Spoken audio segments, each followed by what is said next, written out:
भगवान बुद्ध आणि त्यांचा धम्म. भगवान बुद्ध आणि त्यांचा धम्म भाग चतुर्थ खंड, त्यामधील भाग 4. बुद्धाची प्रवचने. गृहस्थासाठी प्रवचने.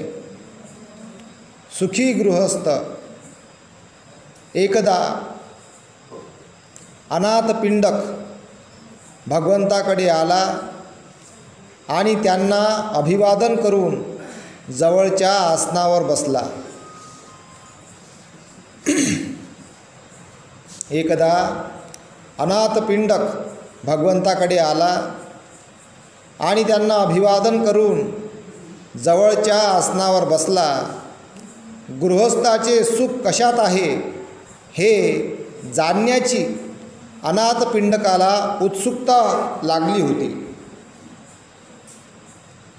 गृहस्थाचे सुख कशात आहे हे जाणण्याची अनाथपिंडकाला उत्सुकता लागली होती. म्हणून अनाथपिंडकाने गृहस्थाच्या सुखाचे रहस्य सांगण्याची भगवंतांना विनंती केली. बघा, अनाथपिंडकाने भगवंताला विचारलं का गृहस्थाचा सुख कशात आहे. तर भगवंत म्हणाले, गृहस्थाचे पहिले सुख स्वामित्वात आहे. गृहस्थाजवळ धन असते, त्याने ते न्यायाने, भलेपणाने, उद्योगाने, शरीर सामर्थ्याने आणि निढळाच्या घामाने कमावलेले असते. मी हे धन न्यायाने मिळवलेले आहे या विचाराने गृहस्थाला सुख वाटते. बघा, स्वामित्वाने म्हणजे भगवंत म्हणाले गृहस्थाचे पहिले सुख स्वामित्वात आहे. स्वामित्व म्हणजे त्याने स्वतः स्वामी, म्हणजे स्वतः स्वामी कसा होते माणूस, स्वतःचा उद्धार करते माणूस. दुसरा कोणी उद्धार करायला येणार नाही. भगवंतांनी हा मार्ग सांगितलेला आहे. तो स्वतः स्वामित्वामध्ये मनुष्याचा उद्धार आहे, स्वामित्वामध्ये सुख आहे. मग स्वामित्व म्हणजे काय, तर स्वामित्व म्हणजे कुठल्याही आहारीला गुलाम न होणे. म्हणजे माणूस जर एखाद्या नशेच्या आहारी गुलाम झाला तो स्वामी नाही होऊ शकत. त्याचा स्वामी कोण आहे, दारू त्याचा स्वामी आहे. गंजट्टी माणसाचा गांजा स्वामी असते. गांजा, खर्रा, गुटखा हा त्याचा स्वामी आहे. जेव्हा तो स्वतः स्वामी होते, याच्या आहारी जात नाही, तेव्हा तो स्वतः स्वामी होते. म्हणून म्हटलं आहे भगवंतांनी, हे मी नाही म्हणत, भगवंत म्हणते बाप्पा, नाही तर बस मलाच बोलसान. भगवंत म्हणते गृहस्थाचे सुख स्वामित्वामध्ये आहे. जेव्हा तो सुखी व्हायचं असेल ज्याला, त्याला स्वामी व्हावं लागेल अगोदर. म्हणजे आपल्यावर कोणाचाही प्रभाव नाही झाला पाहिजे. दारूचा, गांजाचा, नशाचा कोणाचाही प्रभाव आपल्यावर नाही झाला पाहिजे. नाही तर माणूस त्याच्या आहारी जाते. मग तो स्वामी राहत नाही. स्वामीच नाही तर मग काहीच नाही. मग ते कुत्रे घाबरतात मग यापुढे. बापारे म्हणते पळतं तिकडल्या तिकडं. म्हणून स्वामी व्हा. धन असते, त्याने ते न्यायाने, भलेपणाने, उद्योगाने, शरीर सामर्थ्याने आणि निढळाच्या घामाने कमावलेले असते. मी हे धन न्यायाने मिळवलेले आहे या विचाराने गृहस्थाला सुख वाटते. कधी सुख वाटते, जेव्हा तो स्वामी असते तेव्हा त्याला सुख वाटते. जेव्हा त्याला घामानं पैसा कमवलेला आहे आणि दारूमध्ये गमवला, सुख नाही येत, दुःख येते. मग त्याची नीड आहे. ते घामानं, कष्टानं, मेहनतीनं पैसा कमवलेला असेल तर तो तुम्हाला चांगल्यानं तो त्याला हे करावं लागते, वापरावं लागते. नाही तर मग तो दारूमध्ये गमावला, नशेमध्ये गमावला किंवा कुठल्या जुगारामध्ये गमावला, त्याला सुख नाही भेटत. मग ते दुःख येते जीवनात. मग ते तसं दुःख काही कामाचं नाही. म्हणून सुख पाहिजे असं तर भगवान बुद्धाचं ऐका लागेल. दुसरे सुख उपभोगाचे. गृहस्थाजवळ धन असते, ते त्याने न्यायाने, भलेपणाने, उद्योगाने, काही नाही करत, उद्योगाने चिपकली होते. दुसरे सुख उपभोगाचे. गृहस्थाजवळ धन असते, ते त्याने न्यायाने, भलेपणाने, उद्योगाने, शरीर सामर्थ्याने आणि निढळाच्या घामाने कमवलेले असते. त्या धनाचा तो उपयोग घेतो आणि पुण्य कृत्य करतो. न्यायाने मिळवलेल्या माझ्या धनाच्या जोरावर मी पुण्यकृत्य करीत आहे या विचाराने त्याला सुख लाभते.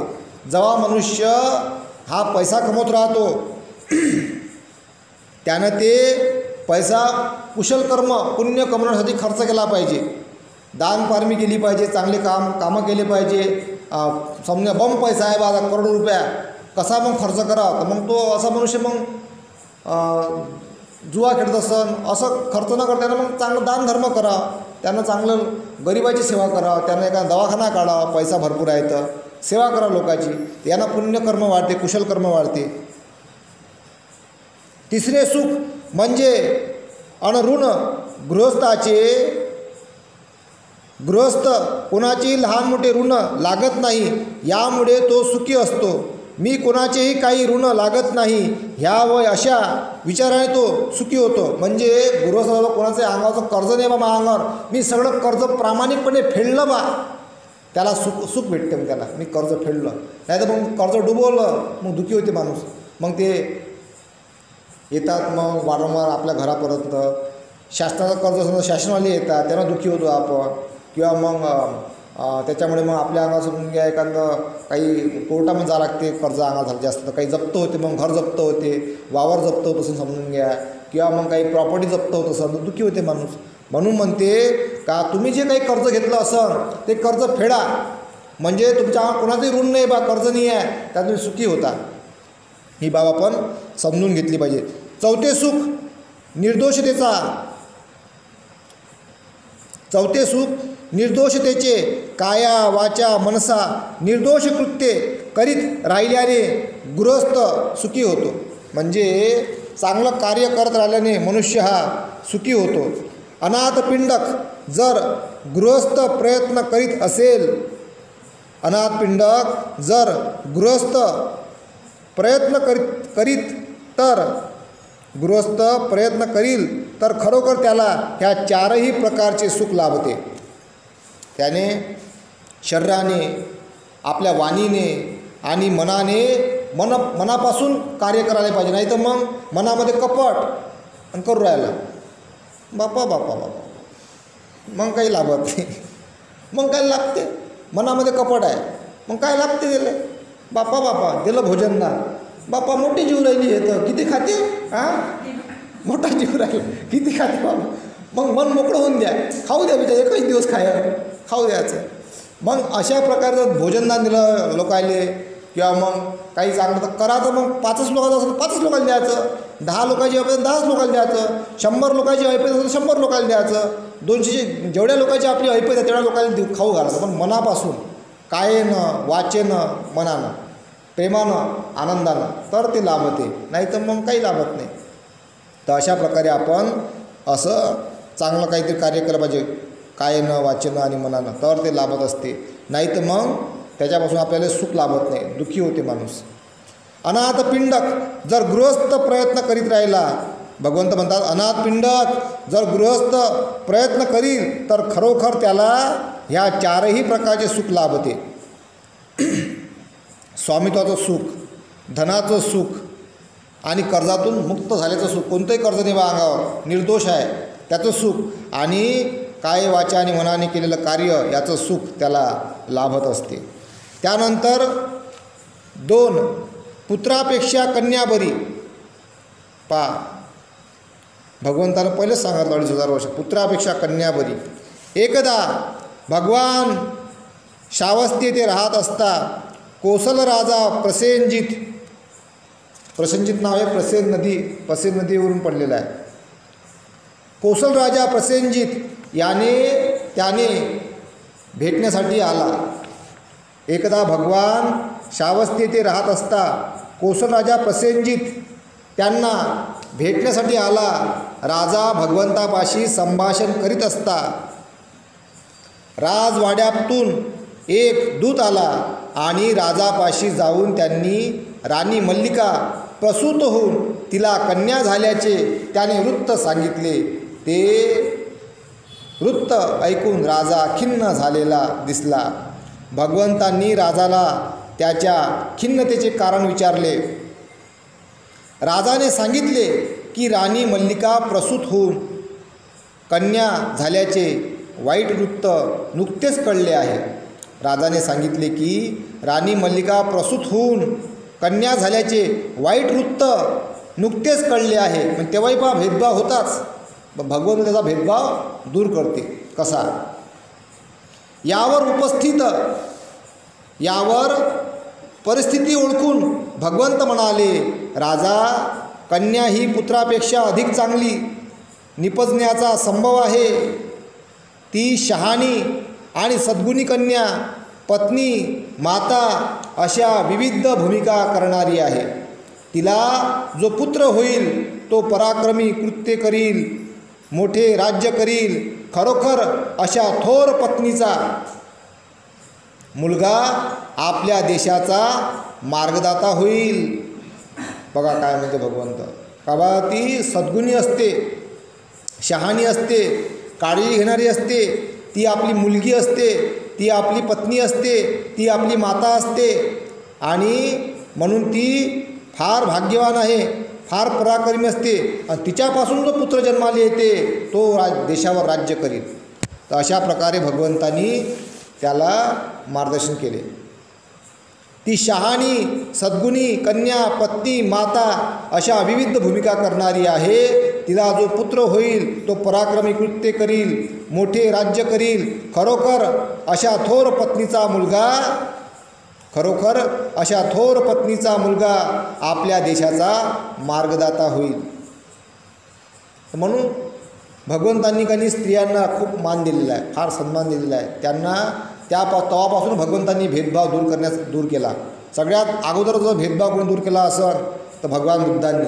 नंतर मग तिथून ते परंपरा सुरू झाली. कोणाचा एवढी हिंमत नव्हती भेदभाव दूर करायची. ते भगवान बुद्ध होते, सम्यक संबुद्ध होते. त्यांनी तेव्हापासून क्रांती केली.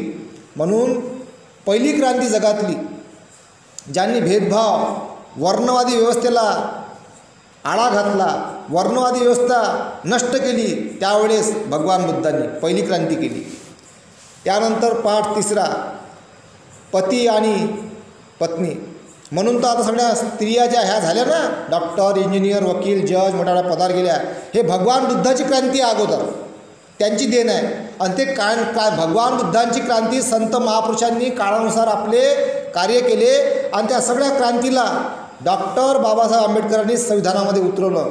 म्हणून आज सगळ्या जाती धर्माच्या महिला, मुली ह्या मोठ्या मोठ्या पदावर आहेत. मास्तर आहेत, मास्तरीण आहेत, जज आहेत, मोठ्या मोठ्या कलेक्टर आहेत, तहसीलदार आहेत, मोठ्या मोठ्या पदावर आहेत, पोलीसमध्ये आहेत, IPS आहेत, IAS आहेत, मोठ्या मोठ्या पदावर आहेत.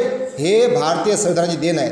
ही क्रांती अगोदर केली भगवान बुद्धांनी. तीच क्रांती क्रांतीची ज्योत जळत हे संविधानामध्ये पेरल्या गेलेली आहे. त्याची ही देण आहे. याची जाणीव असली पाहिजे सगळ्या जाती धर्मातल्या महिलांना. जे आज तुम्हाला मान सन्मान मिळते, कायद्याचं संरक्षण आहे, कायद्याचं तुम्हाला प्रोटेक्शन आहे, संरक्षण आहे, हे भारतीय संविधानामुळे. याची जाणीव प्रत्येक महिलाला असावी. यानंतर पाठ तिसरा, पती आणि पत्नी. एकदा भगवंत मधुरा आणि निरंजना यांच्यामधील राज रस्त्याने चालले होते. या रस्त्यावर त्यांना पुष्कळ गृहस्थ व त्यांच्या पत्नी भेटल्या. तेव्हा भगवंतांनी रस्ता सोडून एक झाडाखाली आसन स्वीकारले. एका झाडाखाली आसन स्वीकारले. गृहस्थ आणि त्यांच्या पत्नीने त्यांना अशा रीतीने स्थानापन्न झाल्याचे पाहिले. ते सर्व भगवंताजवळ आले. त्यांनी भगवंतांना अभिवादन केले आणि जवळच बसून त्यांना विचारले, पत्नीतील सुयोग्य संबंध कोणता? पती पत्नीतील सुयोग्य संबंध कोणता? यावर भगवंतांनी त्यांना उत्तर दिले, हे गृहस्थ हो, पती पत्नींना 4 प्रकारे एकत्र राहता येते. पहा, त्यानं प्रश्न केला आणि भगवंतांनी त्याला सांगितलं का, हे गृहस्थ हो, पती पत्नींना 4 प्रकारे एकत्र राहता येते. दुष्ट पुरुष दुष्ट स्त्री बरोबर राहत असेल, हे पहिलं जोडपं. दुष्ट पुरुष देवतेबरोबर राहत असेल, म्हणजे दुष्ट पुरुष आणि देवासारखी पत्नी. सतपुरुष दुष्ट स्त्रीबरोबर राहत असेल, म्हणजे चांगला पुरुष दुष्ट स्त्रीबरोबर राहत असेल. आणि कदाचित सत्पुरुष एखाद्या देवतातुल्य स्त्रीबरोबर राहत असेल. बघा 4 प्रकारचे जोडपं आहे. त्याला सोप्या भाषेत सांगायचं म्हणजे वाईट पुरुष चांगली स्त्री, वाईट स्त्री म्हणजे चांगली, वाईट पुरुष तर वाईट स्त्री, चांगला वाईट पुरुष तर चांगली स्त्री, आणि चांगला पुरुष तर वाईट स्त्री, आणि चांगला पुरुष तर चांगली स्त्री. 4 जोडपे असतात. म्हणजे वाईट पत्नी, पती पत्नी वाईट एक जोडपं, पती चांगला तर वाईट पत्नी, पत्नी चांगली तर वाईट पती, चांगला पती चांगली पत्नी. 4 जोडपे सांगितले भगवंतांनी. अशा प्रकारचे म्हणते 4 प्रकारचे पती पत्नी असतात हे भगवंत म्हणतात. तर याच्यामध्ये मग आपलं धम्माचा भाव कर्मसिद्धांत सगळ्या लागू गोष्टी आहेत. त्यामध्ये मग चांगली पत्नी मग पतीला दुरुस्त करते, किंवा चांगला पती पत्नीला दुरुस्त करते, आणि दोघंही वाईट असेल त्याला कोण दुरुस्त करत? त्याला मग समाज दुरुस्त करायला लागते. आजूबाजूचे लोक चांगले असेल, काका असेल, काकू असेल, मामा असेल, मामी, त्यांना दुरुस्त करा.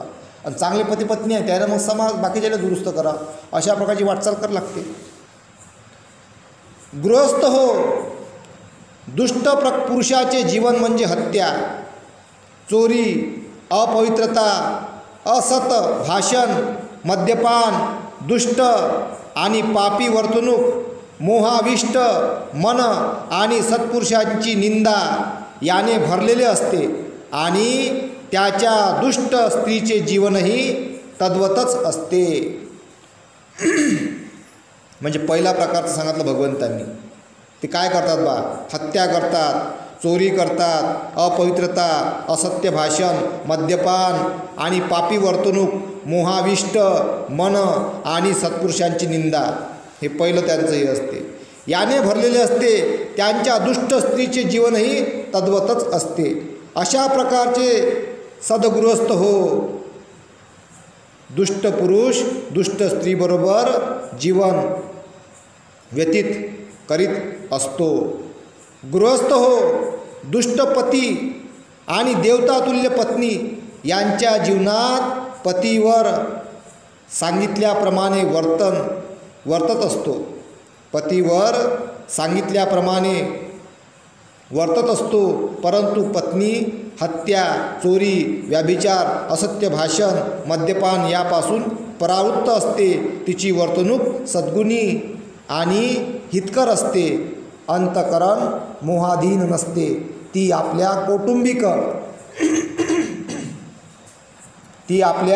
कौटुंबिक जीवनात सद्गुणी माणसाची निंदा करीत नाही किंवा त्यांना उद्देशून अपशब्द बोलत नाही.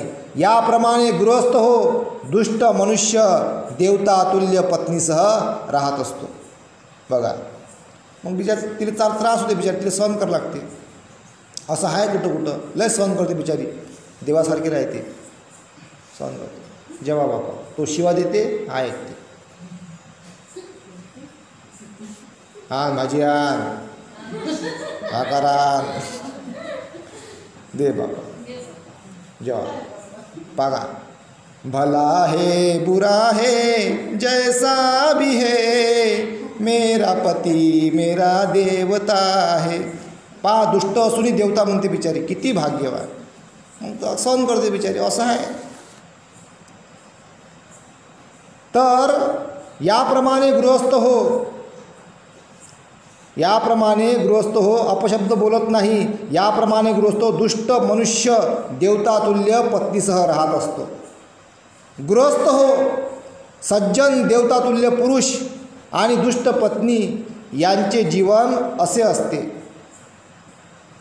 गृहस्थ हो, सज्जन देवतातुल्य पुरुष आणि दुष्ट पत्नी यांचे जीवन असे असते. या जीवनात पतिहत्या, चोरी, व्याभिचार, असत्य भाषण, मद्यपान यांपासून परावृत्त होऊन राहतो. त्यांची वागणूक गुणयुक्त व हितकर असते. मोहाधीन होऊन आपल्या कौटुंबिक जीवनात तो सद्गुणी पुरुषांची कधी निंदा करीत नाही किंवा त्यांना उद्देशून अपशब्द बोलत नाही, परंतु त्यांची पत्नी मात्र वर्णिलेल्या दुष्ट स्त्रीसारखी वागत असते. मग एखादी बिचारी राहते स्त्री, एखादी बाई राहते मग वाईट, चांगला देवासारखा पती राहते बिचारा. बसायचा बसला बिचारा, हो बाबा. जेव्हा त्याला मग तेवढंच तो राहते बिचारा बारीक होऊन जातो. त्याला लय अन्याय सहन करायला लागते. माझ्या बापानं सगळं सोनं आणलं म्या, दंदोर माझ्या बापानं दिली, तुमच्याशी काय होतं अशी बोलते बिचारा. तो गरीब राहते बिचारा. मग तो आपला चिमवून बसते. हे बिचार मग बाई अन्याय करते. एका इकडं माणूस अन्याय करते, एका इकडं बाई अन्याय करते. दोघी आहे पण दोघा ऐकून बोलू लागते मला, नाही तर मग एका इकडे बोलीन तर मग वांदा होईल ना. दोन्ही ऐकून, एका ऐकून बाई अन्याय करते माणसावर, तर एका ऐकून माणूस अन्याय करते बाईवर. असा आहे प्रकार कुठं कुठं सुरू. तर असं मग हे चालत राहते. मग इले मग त्रास होते आणि तो सुखी राहते मग, कारण तो सद्गुणी आहे, त्याला सुख भेटते, तो आपला मस्त जगत राहते. हे परेशान राहते मग आपल्या जीवनात, तो चांगला राहते.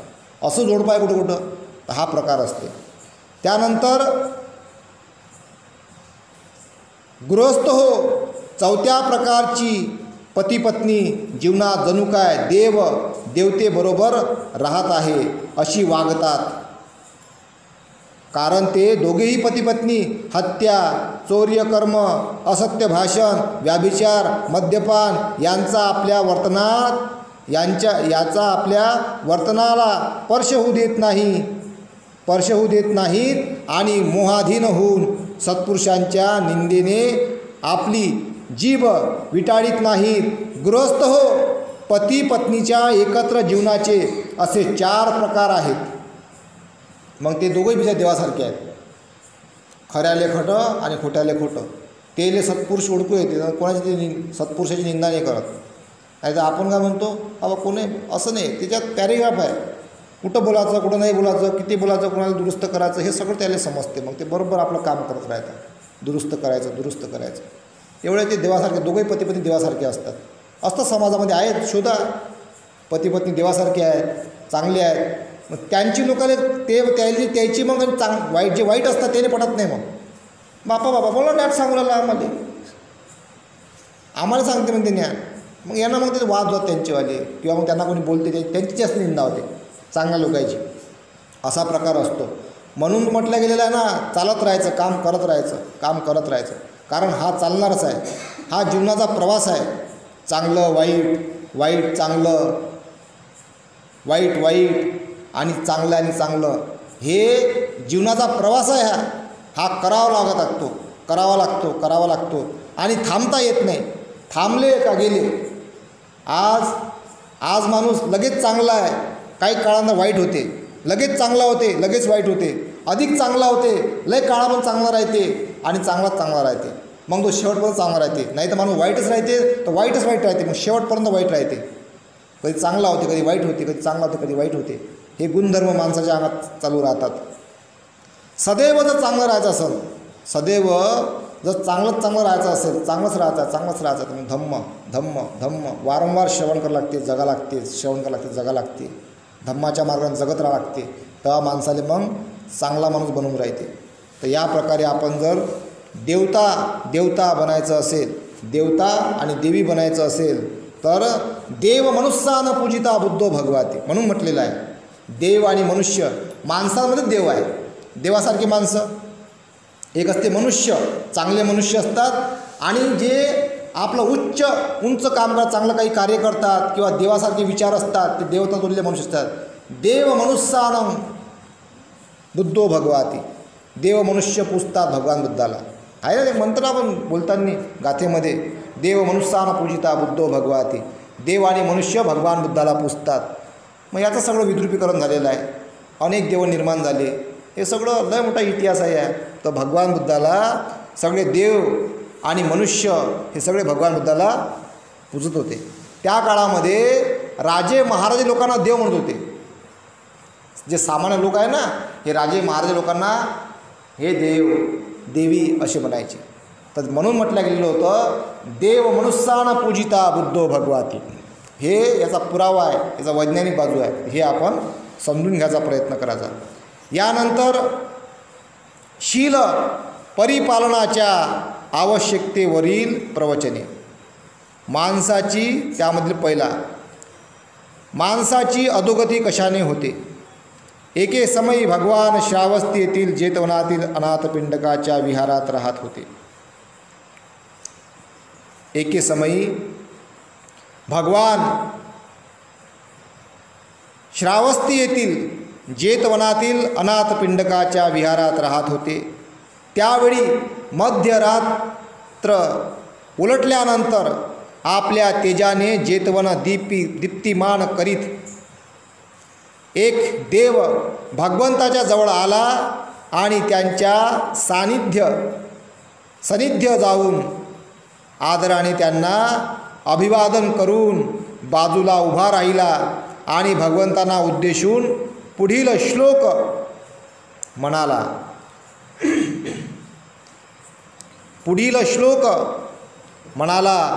गौतमा, मी तुला अंधपतन पावणाऱ्या माणसाविषयी काही प्रश्न करणार आहे. कृपा करून अंधपतनाची कारणे काय असतात ते मला सांग. भगवंतांनी ती सांगण्याचे मान्य केले आणि ते म्हणाले, कोणाची उन्नती होत आहे आणि कोण अधोगतीला जात आहे हे सहज समजण्यासारखे आहे. धर्मप्रेमी हा उन्नत पथावर तर धर्मद्वेष्टा हा अधोगतीच्या पथावरील वाटसरू आहे. धम्माच्या मार्गाने चालणारा, धम्म समजून घ्या ते पहिले, म्हणजे धम्माचंच त्याच्यानंतर धर्म तयार झाला तो शब्द. तर धर्माच्या मार्गाने चालणारे लोक हे प्रगती पथावर जाते आणि धर्माचा द्वेष करणारे अधोगतीच्या मार्गाने जाते. पण यामध्ये इथं हे दुरुस्त करतो का, धर्म कोणता मग. एस धम्मो सनातनो हा सनातन धर्म आहे भगवान बुद्धांचा. याच्यामध्ये शांती असली पाहिजे, मैत्री असली पाहिजे, करुणा असली पाहिजे, मुदिता आनंद असला पाहिजे. हे घेऊन जो पुढे वाटचाल करतो त्याचीच प्रगती होते. जो राग करते, या धर्मातला माणूस त्या धर्माचा राग करते, तो प्रगती नाही करू शकत. द्वेष करते, तो प्रगती नाही करू शकत.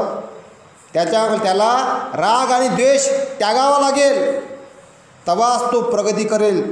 जो देश राग आणि द्वेष, लोभ आणि मोह त्यागून कार्य करतो तो देश प्रगती करतो.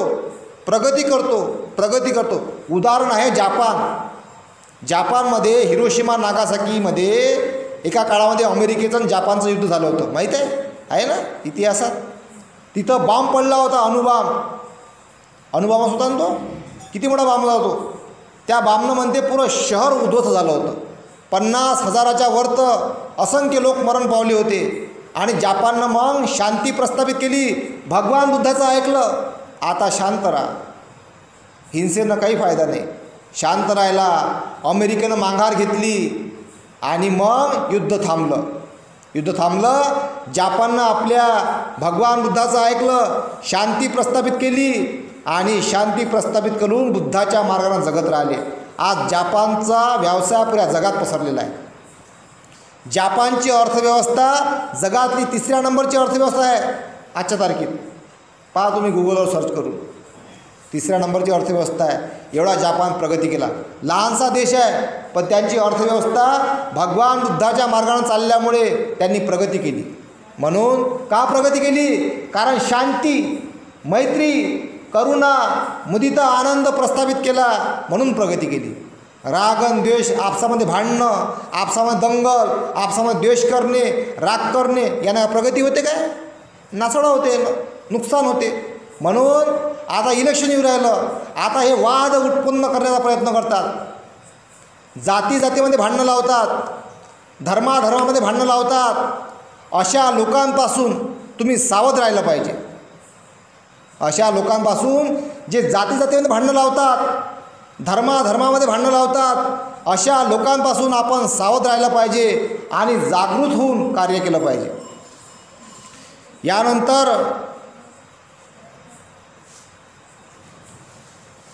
कोणाची उन्नती होत आहे आणि कोणाची अधोगती जात आहे, कोण अधोगतीला जात आहे हे सहज समजण्यासारखे आहे. धर्मप्रेमी हा उन्नत पथावर, तर धर्मद्वेष्टा, धर्माचा द्वेष करणारा हा अधोगतीच्या पथावरील वाटसरू आहे, म्हणजे अधोगतीला जाणारा आहे. अधोगतीच्या वाटसरूला मारसेना गेली का नाही? चांगल्या गोष्टी नाही आवडत, काही तुफान नाही, काही नाही, वारा नाही, धून नाही. मग चांगलं करण्याचा प्रयत्न करू राहिलो आपण, तर लईन बन दुरुस्त करू राहिलो आपण. नाही आम्ही रागच करू, आम्ही देशच करू, करा मग. नुकसान कोणाचं आहे? सामान्य माणसाचं. मोठे लोक तर वरच राहतात बसलेले. म्हणून सावध राहा, जागृत राहा. आपण पुढे वाचणं आपण चालू ठेवू. मोबाईलमधली मी लाईट चालू करतो, टार्च चालू केली का तरी आपण आपलं वाचन सुरू करू. आपलं रेकॉर्डिंग सुरू आहे, पुढे मग ते आपल्या यूट्यूबवर लोक ऐकतील. अधोगतीच्या वाटसरूला दुर्गुणी माणसे प्रिय वाटतात. जे वाईट मार्गी आहे ना त्याले दुर्गुणी माणसे प्रिय वाटतात आणि सद्गुणी माणसे अप्रिय वाटतात. त्यांची दुर्गुणी माणसांवर श्रद्धा असते, हे त्याच्या अधोगतीचे दुसरे कारण होय. म्हणजे बदमाश माणसं आवडते ना त्याला, दारू पिणारे, गांजा पिणारे, बदमाश, भांडणं लावणारे असे माणसं त्यांना आवडतात. झोपाळूपणा, गप्पा मारण्याची आवड, निरुद्योगीपणा, आळस, क्रोधाविष्टता ही सर्व अधोगतीचे तिसरे कारण होय. आईबाप वृद्ध झाले असताना जवळ संपत्ती असूनही त्यांचे पालनपोषण न करणे हे अंधपाताचे चौथे कारण होय. ब्राह्मण, शमन किंवा अन्य साधूंना असत्य भाषणांनी थकविणे हे अधोगतीचे पाचवे कारण होय. जवळ विपुल द्रव्य, सुवर्ण, धनधान्य असूनही त्या सर्वांचा एकट्यानेच उपभोग घेणे हे अंधपाताचे सहावे कारण होय. म्हणजे बघा, सगळं काही जवळ आहे, संपत्ती आहे, तरी एकट्यानेच उपभोग घेणे हे अंधपाताचे सहावे कारण होय. म्हणून दान कर्म करावं लागते, धम्मदान करावं लागते. आपले कुळ, संपत्ती, जात यांचा अभिमान बाळगून आपल्या आप्तेष्टांचा तिरस्कार करणे हे अंधपाताचे सातवे कारण होय. व्याभिचार, मद्यपान, जुगार यांमध्ये द्रव्याचा अपव्यय करणे हे अंधपाताचे आठवे कारण होय. स्त्रीमध्ये समाधान न पावता वेश्या, गणिका आणि परस्त्रिया यांचा समागम करणे हे अंधपाताचे नववे कारण होय. असंयमी, उधळी स्त्री अथवा पुरुष यांच्या हाती आपल्या व्यवहाराची सत्ता देणे हे अंधपाताचे 11वे कारण होय.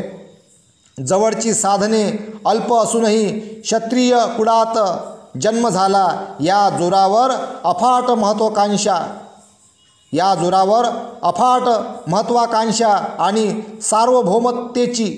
सार्वभौमतेची इच्छा बाळगणे हे अंधपाताचे 12वे कारण होय. म्हणजे लय मोठं असूनही, पदार असूनही अजून पाहिजे, अधिक मोठ्या पदार गेलो पाहिजे, हे अंधपाताचे 12वे कारण होय. हे कुलोत्तम देवा, ही सर्व अंधपाताची कारणे आहेत. या सर्वांवर विजय मिळवलास तरच तू वाचशील. भगवंत सांगू राहिले तेले, त्या देवतेले, त्या कुलोत्तम देवाला सांगू राहिले भगवंत बुद्ध, का बा याच्यापासून जर तुम्ही विजय मिळवला तरच तुम्ही वाचसाल, नाही तर मग त्याच्यामध्ये माणूस पुरा बर्बाद होऊन जाते. पुरा फिटून जाते, पुरा नाश होऊन जाते. म्हणून दुरुस्त करता येते माणसाने. माणूस हा चुकीचा पुतळा आहे, त्यानं लगेच दुरुस्त झालं पाहिजे. चुका झाली दुरुस्त व्हायचं, चूक झाली दुरुस्त व्हायचं आणि दुरुस्त होऊन आपली वाटचाल करत राहायची, प्रयत्न करत राहायचे. माणूस वाईट माणूस चांगला होतो आणि चांगला माणूस वाईट होतो. म्हणून वाईट माणसानं चांगला होऊन आपलं चांगलं जीवन जगलं पाहिजे, प्रयत्न केला पाहिजे. प्रयत्न करण्याला यश भेटते. जो प्रयत्नच करणार नाही त्याला यश मिळणार नाही. म्हणून सतत प्रयत्न करत राहायचा आणि धम्माच्या मार्गाने जगत राहायचं. तर आपण आता इथेच थांबूया. साधू साधू साधू.